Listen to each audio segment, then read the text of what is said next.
My name is Dorothy Moon. I'm a representative for District 8. This is my third term, and I represent rural Idaho, going all the way from Lemhi, Custer, Boise, Gem, and Valley County, all the way from Montana to almost Oregon. 16,000 square miles, almost 30% of the state geographically. So after working in such a large county, I figured how hard can a statewide race be? Anyway, I guess I'm going to find out, because it's been pretty grueling already, and I just threw in on November 2nd. But my husband and I, we live east of Stanley in Custer County up the Yankee Fork in the old gold mining area. We've lived off-grid since 2005. We have a 1,000-gallon propane tank and 4 solar panels. And that's how we've been living, and I've really enjoyed it. And it's a great way to have raised our 2 sons, who one of them just turned 28 yesterday, and my other son is 29. We've got a great lifestyle up there. We cut a lot of timber, dead timber. We make little cabins out of it. We gold mine. I'm an educator by trade. I taught all of the high school sciences, chemistry, physics, life, and earth.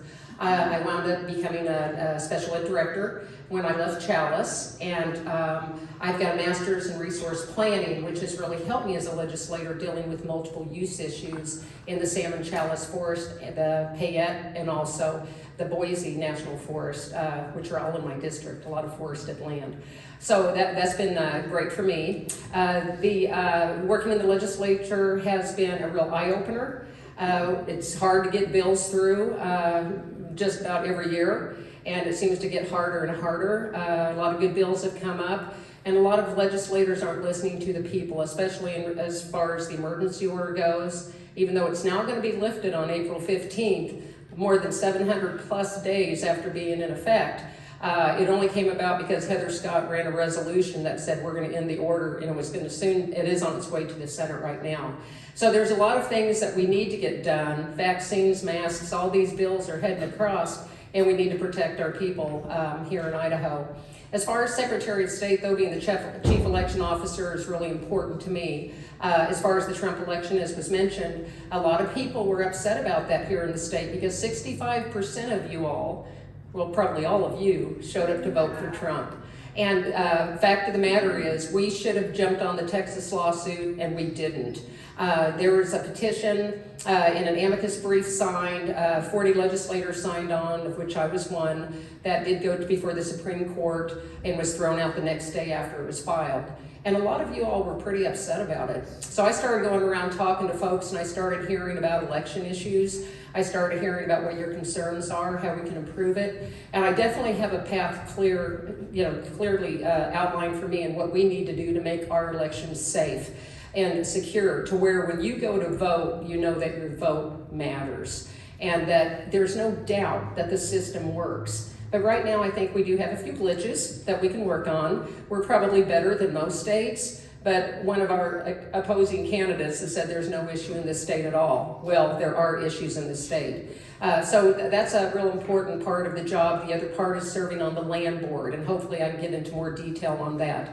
Having already worked on fuels reduction programs, water rights issues, mining permits, I've had the entire gamut, and trying to get the highest return on our endowment lands for our schools is so important. Let's let our resources pay for our schools instead of all these bonds and levies you guys are always getting stuck with. And that's very important, and a good way to actually fill the voids for property taxes. Let's get some property tax reduction, and again, 63% of these lands are federally mismanaged, and we need to be the ones to manage them. We'll never get the lands back. That's not in the cards, but we can manage them through a program called Good Neighbor Authority, and again, I hope I get more time to discuss that with you too. Anyway, I'm looking forward to being your next Secretary of State. I have run 3 corporations. I know how to do annual filings and switch out directors, and have utilized the website with the Secretary of State's office. So I'm very familiar on how to run businesses, and is that 5 minutes?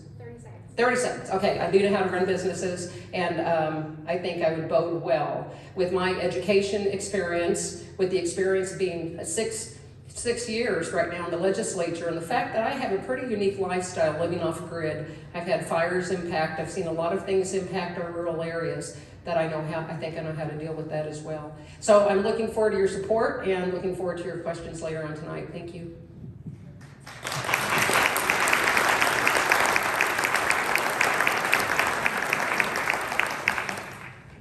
Mary? Thank you. Thank you all for being here. This is a great turnout, and we even had a legislative town hall this morning, and many of you were starting out your day with politics, and now here you are again. So thank you. Can you hear me in the back? Yes. Great. This microphone is a lot better than the one that was at the town hall this morning. It kept cutting in and out. My name is Mary Souza, and I am running for Secretary of State for some really important reasons. I will tell you that I have the best background and experience for this job. I have been named just this year as one of the top 20 election integrity superstars in the country. And the reason I've been honored with that is because I have been part of the Honest Election Project through Heritage Foundation.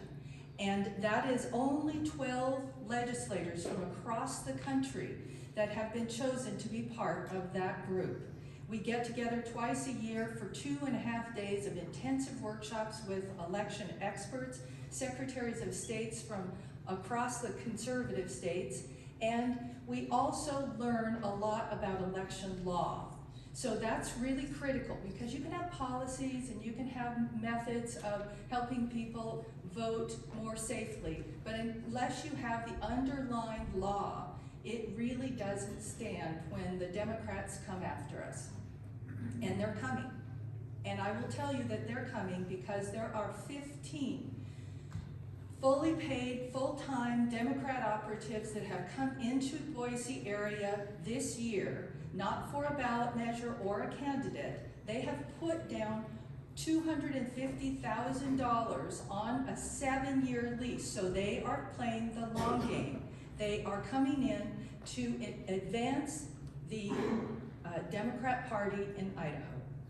And that's how they did that with Colorado. They flipped it in 2 years. Their down payment on that lease was for office space. So their 4,000 square feet of office space, they're going to fill that up with people to work on advancing the Democrat Party. We may not have serious problems in Idaho right now with elections, and as Dorothy told you, the third person that is also running for this job thinks that we are just fine. We don't have any problems in Idaho. That third person is Phil McGrain. He's the Ada County clerk, and he took $500,000 of Facebook money when it came into Idaho in the 2020 election. Because I'm part of the Honest Election Project, I was notified by people that are my contacts back east, and they said, my goodness, you've got to look into this. So my assistant and I called every one of the 20 counties. We have 44 counties, 20 of them applied for this money and took it at the behest of Phil McGrain from Ada County. He was the one who opened the door for Facebook to come in. He also has many other very progressive policies, a voting buzz, drop boxes everywhere. He likes same-day registration, all of those things.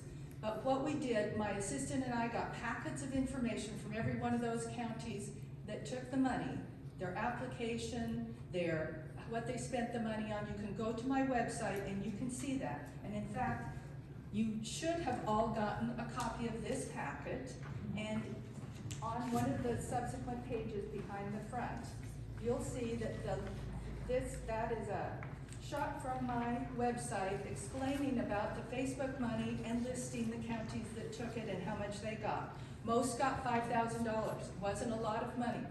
But those that had higher levels of Democrat registered voters are the ones that got more. And Ada County has the most registered Democrat voters. They got $500,000. Never contacted the Secretary of State's office, never had any state level reporting or transparency. So what I'm telling you this, even though Phil is not here, because you need to know who the people in the race are. And you also need to know that I get it done. I immediately got those packets together of information, took them up to the Secretary of State's office and told them how surprised I was. And they said, we had no idea this had ever happened. They were shocked. So there's not the level of leadership and communication that we need in the Secretary of State's office. And that's why I'm here tonight. That's why I've been campaigning for almost a year now. I can't believe it's been that long. Plus I'm in session. So I have gotten 14 bills on election integrity during the first 7 years of my time in the Senate, and I'll tell you about the ones that I'm working on this year. So I appreciate this time tonight, to be able to talk back and forth with you and hear what your concerns are. Thank you. Thank you.